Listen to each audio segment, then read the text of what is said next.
అమ్మా, నేను నీకు చెప్పిన విషయం గురించి ఏమి ఆలోచించావు?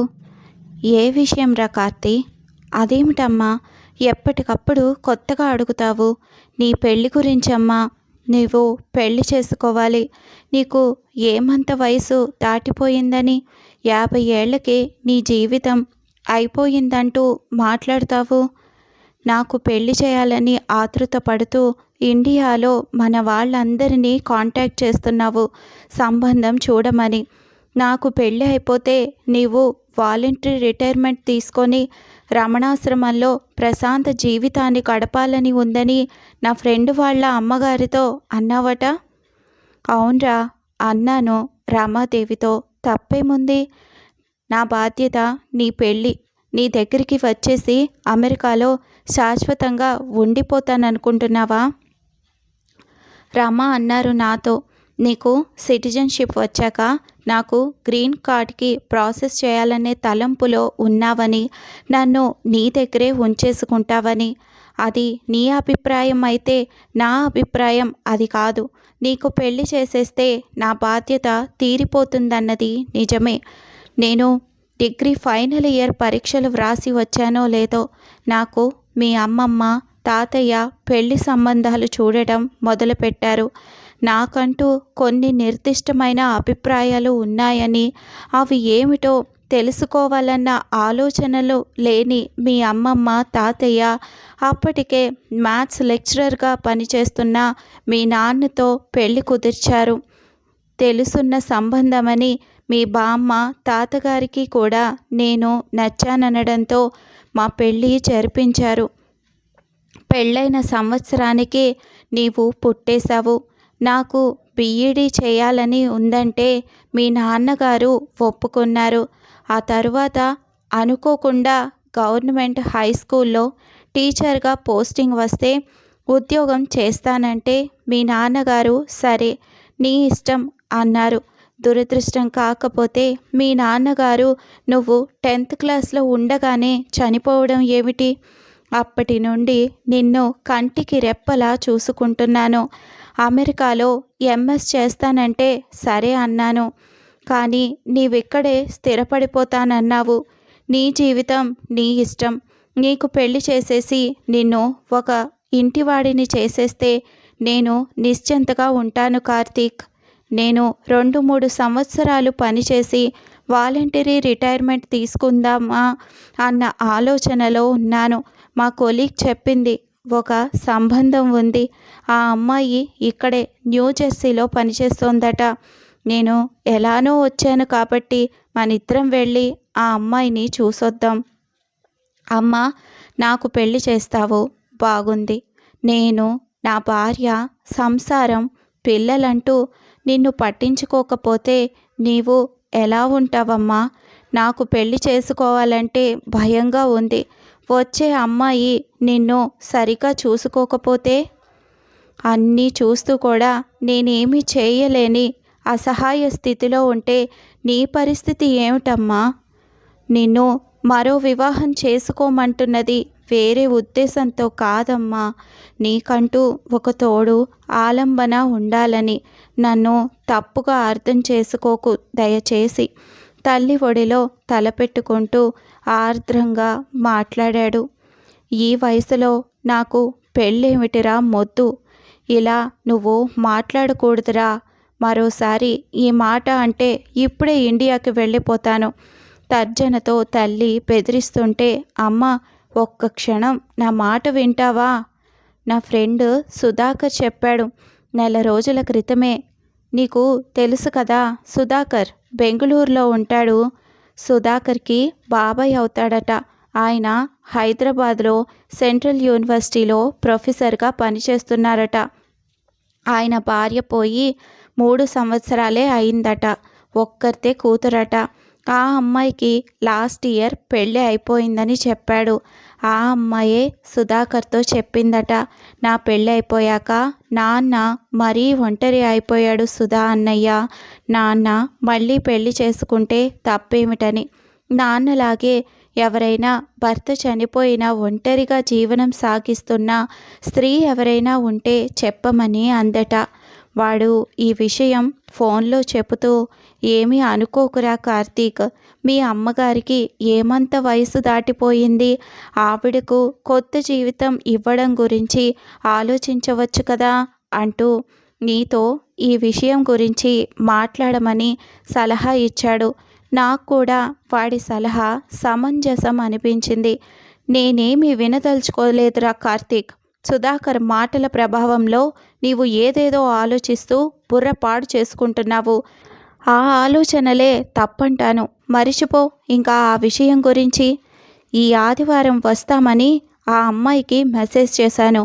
న్యూయార్క్లో మా అబ్బాయి ఉంటాడనేసరికి ఆ అమ్మాయి తల్లి తండ్రి ఇకనేమండి, అక్కడకు చాలా దగ్గరే మా అమ్మాయి ఉండేది, వెళ్ళి చూడండి అన్నారు. ఈ ఆదివారం మరే ప్రోగ్రాము పెట్టుకోవద్దంటూ ప్రియంవద అక్కడి నుండి వెళ్ళిపోయింది. ఆ ఆదివారం ప్రియంవద, కార్తీక్ న్యూజెర్సీలో ఉంటున్న శ్రావణిని చూశారు. ఇద్దరు చాలాసేపు మాట్లాడుకున్నారు. ఒకరికొకరు నచ్చారు. కార్తీక్ తల్లితో చెప్పాడు శ్రావణి నచ్చిందని. ప్రియంవదకి ఎక్కువ సెలవులేని కారణంగా 3 నెలలు మాత్రమే కొడుకు దగ్గరుండి హైదరాబాద్ బయలుదేరింది. శ్రావణి తల్లిదండ్రులతో మాట్లాడి పెళ్లి ముహూర్తం పెట్టిస్తానని చెప్పింది కార్తీక్తో. తనను ఫ్లైట్ ఎక్కించడానికి ఎయిర్పోర్టుకు వచ్చిన కార్తీక్ ఎందుకో ముభావంగా ఉన్నాడు. బహుశా వాడి మాటకు విలువివ్వలేదని కినుకు కాబోలు. ఫ్లైట్లో తన సీట్లో కూర్చొని రిలాక్స్ అవుతున్న ప్రియంవదకి మూర్తిగారు గుర్తొచ్చారు. 2 సంవత్సరాల క్రితం ఒకరోజు తను స్టూడెంట్స్కి స్పెషల్ క్లాసెస్ తీసుకొని బస్ ఎక్కి తన బస్ స్టాప్ దగ్గర దిగింది. బస్ స్టాప్కి ఇంటికి ఏమంత దూరం కాదు, 10 నిమిషాలు నడక మాత్రమే. ఇంతలో వాన మొదలైంది.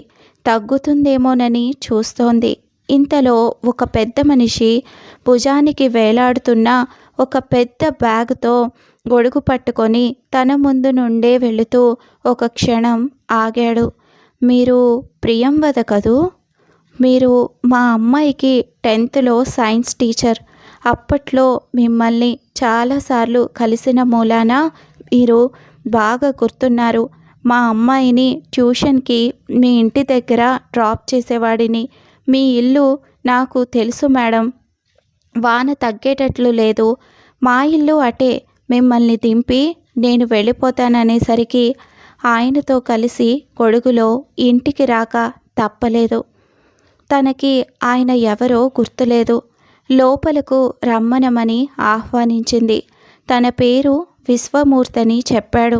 ఎంతో అభిమానంగా, "మీలో చనిపోయిన నా చెల్లెలు శారద కనబడుతోందని, మిమ్మల్ని ఒక సోదరిగా భావించవచ్చా" అంటూ అడిగాడు. ఆయన అభిమానానికి తన కళ్ళు చెమర్చాయి. పురిటిలో తన భార్య నీలవేణి కవల ఆడపిల్లలను కని చనిపోయిందని చెప్పాడు. భార్య అంటే తనకు పంచ ప్రాణాల మూలాన మళ్ళీ పెళ్లి తలంపు లేకుండా పిల్లలను పెంచి పెద్ద చేసి విద్యావంతులను చేసి చక్కని సంబంధాలు తెచ్చి పెళ్లి చేశానని, వాళ్ళలో ఒకరు లండన్లోనూ మరొకరు ముంబైలోనూ భర్తలతో కాపురాలు చేసుకుంటున్నారని చెప్పాడు. ఇక నుండి తనను అన్నయ్య అని పిలవమని, ఏ అవసరం వచ్చినా తనను కాంటాక్ట్ చేయమని చెప్పి వెళ్ళిపోయారు. అప్పుడప్పుడు మూర్తి అన్నయ్య తనను చూడడానికి వచ్చి పలకరించి వెళతాడు. మూర్తి అన్నయ్య లాంటి వారు చాలా తక్కువ మంది ఉంటారేమో.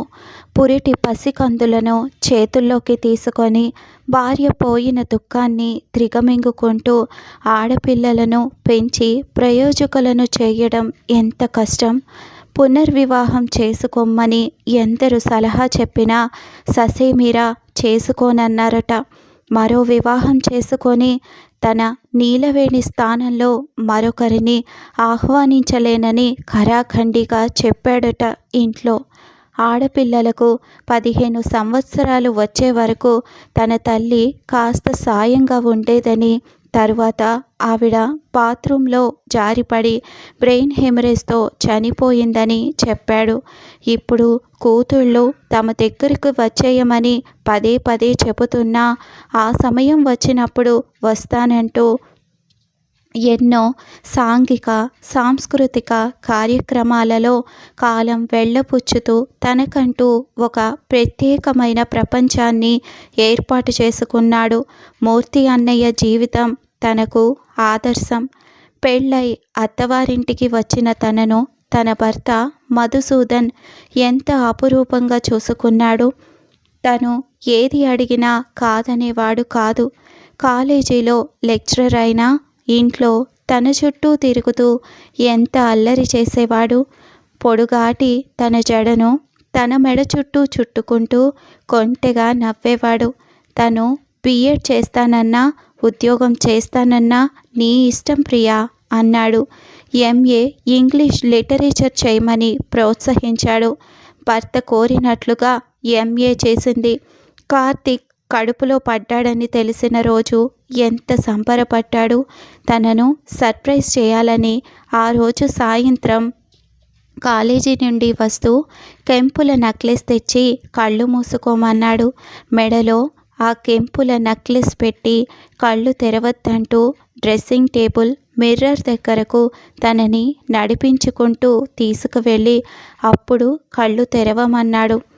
దగదగా మెరుస్తున్న కెంపుల నెక్లెస్. పచ్చని నీ మెడని కెంపులు ముద్దాడుతున్నాయి ప్రియా.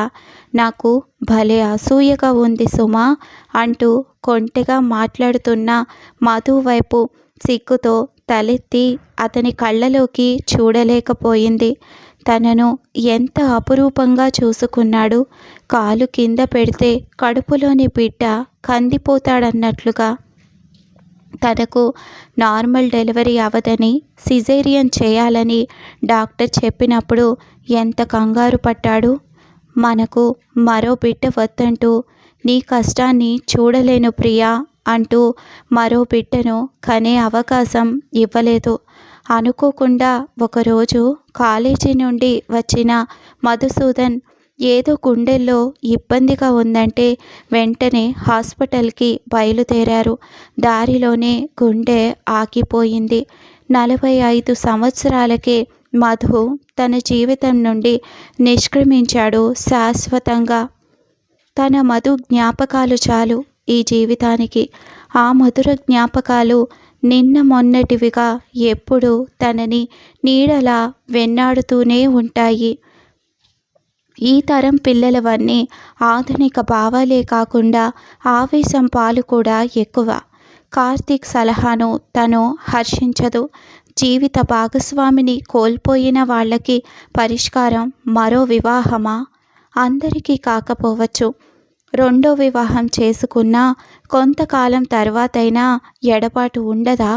ఎవరు ఎంతకాలం బ్రతుకుతారో ఎవరికి తెలుసు? తనకు ప్రశాంతమైన జీవితాన్ని గడపాలని ఉంది. తనకంటూ ఒక అందమైన ప్రపంచం నిర్మించుకొని తనకి నచ్చేలా జీవించాలని, నెరవేరని తన కోరికలను తీర్చుకోవాలని ఉంది. భగవంతుడు తనకు ప్రసాదించిన జీవితాన్ని అర్థవంతంగా మలుచుకోవాలని ఉంది. ఈ ఆలోచనలన్నీ ప్రియంవద మనసు చుట్టూ వెన్నెల ముత్యాల సన్నసన్నగా జాలువారుతూ పాత ప్రపంచాన్ని తుడుస్తూ కొత్త లోకానికి మార్గం చూపినట్లుగా తోచింది. తన ఆలోచనల్లో తాను మునిగి ఉండగా విమానం దుబాయ్ ఎయిర్పోర్ట్లో ల్యాండ్ అవ్వడంతో కొత్త ఉత్సాహంతో హైదరాబాద్ విమానం ఎక్కడానికి సన్నద్ధమైంది. వెన్నెల ముత్యాలు అనే ఈ కథని రాసిన రచయిత గారి పేరు యశోద కైలాస్ పులకుర్త. మనస్ఫూర్తిగా కృతజ్ఞతలు తెలుపుకుందాం. ఈ కథని చదివి వినిపించిన నా పేరు శ్రవంతి. మరి ఇలాంటి కథలు మీకు మరిన్ని వినాలని ఉంటే మా ఈ ఛానల్ని తప్పకుండా సబ్స్క్రైబ్ చేసుకోగలరు.